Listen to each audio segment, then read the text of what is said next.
రాష్ట్రంలో ఒక్క MP MLA లేకపోయినా బీజేపీకి జగన్ సర్కార్ ఊడిగం చేస్తోందని మండిపడ్డారు AP PCC chief Sharmila. BJP కూడా అవకాశవాద రాజకీయాలను ప్రోత్సహిస్తోందని సీరియస్ అయ్యారు. శ్రీకాకుళం జిల్లా ఇచ్చాపురంలో పర్యటించిన ఆమె వైఎస్ రాజశేఖర రెడ్డి విగ్రహానికి పూలమాలలు వేసి నివాళులర్పించారు. ప్రజలను మభ్యపెట్టేందుకు వైసీపీ, టీడీపీ ప్రయత్నాలు పనిచేస్తున్నాయన్నారు. రాష్ట్రానికి ప్రత్యేక హోదా, పోలవరం ప్రాజెక్టు విషయంలో అన్యాయం జరిగిందంటూ మండిపడ్డారు షర్మిల. అవమానించిన పార్టీ కాంగ్రెస్ పార్టీ అని, రాజశేఖర రెడ్డి గారి పేరుని ఎఫ్ఐఆర్లో పెట్టిన పార్టీ కాంగ్రెస్ పార్టీ అని ఇంతగా మాట్లాడుతున్నారే.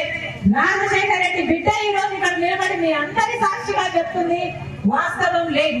ఈ రోజు బీజేపీ పార్టీ ఆంధ్ర రాష్ట్రాన్ని ఏలేస్తుంది. ఆంధ్ర రాష్ట్రం ఈ రోజు బీజేపీ పార్టీ వశమైపోయింది, కైవసం అయిపోయింది. వాస్తవం కాదా?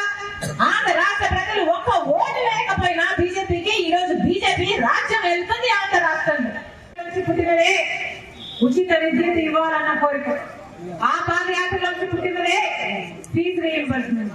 ఇలా ఆ పాదయాత్రలో ఎంత మందికి ఇల్లు లేవు అని చూసి రాజశేఖర రెడ్డి గారు ముఖ్యమంత్రి అయిన తర్వాత 46 లక్షల పేద కుటుంబాలకు ఇల్లులు కట్టిన మహానాయకుడు వైఎస్ రాజశేఖర రెడ్డి గారు.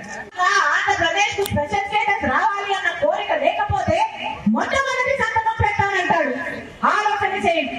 నిజానికి ఆంధ్రప్రదేశ్ రాష్ట్ర మేలు కోరుకుంటున్నది ఏకైక పార్టీ కాంగ్రెస్ పార్టీ. రాజశేఖర రెడ్డి గారి ఆఖరి కోరిక కూడా ఆ రాహుల్ గాంధీ గారిని ప్రధానమంత్రిని చేయాలి అని. రాజశేఖర రెడ్డి గారి ఆశయాల కోసం మేము చేస్తున్న ఈ ప్రయత్నాన్ని ఆంధ్ర రాష్ట్ర ప్రజలే కాదు, రాజశేఖర రెడ్డి గారి అభిమానులు యావత్ ప్రపంచంలో ఎక్కడున్నా రాజశేఖర రెడ్డి బిడ్డను ఆశీర్వదించాలి. కాంగ్రెస్ పార్టీ రాజశేఖర రెడ్డి గారికి 2 సార్లు ముఖ్యమంత్రి అవకాశం ఇచ్చింది. మాట్లాడినప్పుడు నాకు వాళ్ళకు రాజశేఖర రెడ్డి గారి పట్ల ఎంత గౌరవం ఉందో నాకు అర్థమైంది. ఈ రోజుల వరకు మాట్లాడుతున్నారే రాజశేఖర రెడ్డి గారిని అవమానించిన పార్టీ కాంగ్రెస్ పార్టీ అని.